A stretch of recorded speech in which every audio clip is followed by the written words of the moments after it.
So me and my bro wanted to watch Sonic 3, and we needed to go as soon as possible.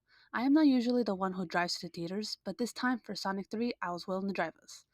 But the one time I do decide to drive is the day that things go wrong. We had just entered the parking lot, and not a minute into doing so, before entering the parking lot, I saw a car slowly driving through the parking lot and it stopped at a stop sign. I turned into the parking lot and stopped because I thought he was going to go. But he wasn't going, and I thought that I am not supposed to stop when entering the parking lot since there's no stop for me. He wasn't going, so I did. But when I did, he thought it was a good idea to do so too. But I think he's gonna stop, right? But he doesn't. So I keep thinking he's gonna stop, right? Then boom, he hits me. Dude, what the heck? I stopped the car and looked to see him. The only damage we saw that he did was scratch the car door a bit with some red from his vehicle. And when he hit us, his front hood fell off. Well, good thing I took the truck today. More damage could have been there if I hadn't. I'm not much of a social person and I don't like confrontations. This incident proved that more. I mean, if he came out of the car mad at me, then I would have said more. But he didn't know what to do either. Kinda looked my age and somewhat a new driver. All I know is that we were supposed to exchange insurance. I didn't know what else to say. I was like, and he said it was all good. Admitted fault, so yay, now what? My bro calls our parents about the situation, and apparently, in this case, even if minor, we call the police to file a report. I didn't want to call the police because it felt unnecessary, and in the end, it was.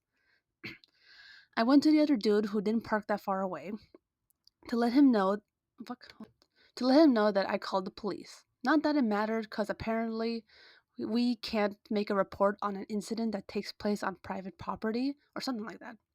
Yet he asked us for our IDs anyway. So also funny that my bro had to talk for me cuz I didn't know how to talk. We were told to fill out a form online in this case, so we did. We still needed each other's insurance. I got his, but our parents didn't want to give ours because going about the situation, it was his fault, so we didn't need to give it to him. But the dude's mom was on the phone with him, telling him the situation was not his fault and questioning why did he give us his insurance. She was pretty loud too. We could hear her through the phone. In the beginning, he admitted fault, but by this point, he was saying the incident was my fault. Like, dude, what? Okay. So here's a picture of the area of the parking lot the incident took place. He was saying that I was across the street and sped in front of him out of nowhere, and that's why he hit us.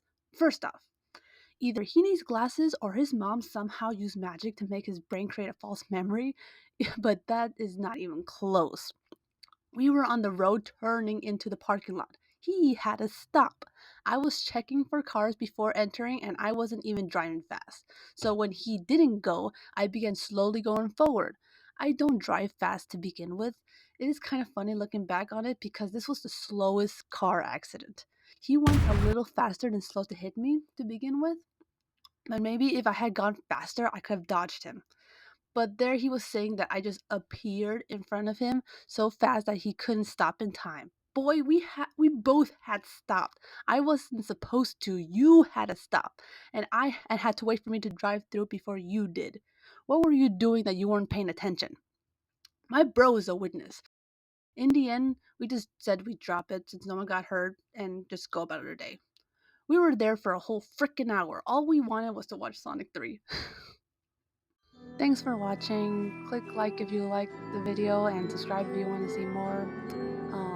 Happy first video of 2025.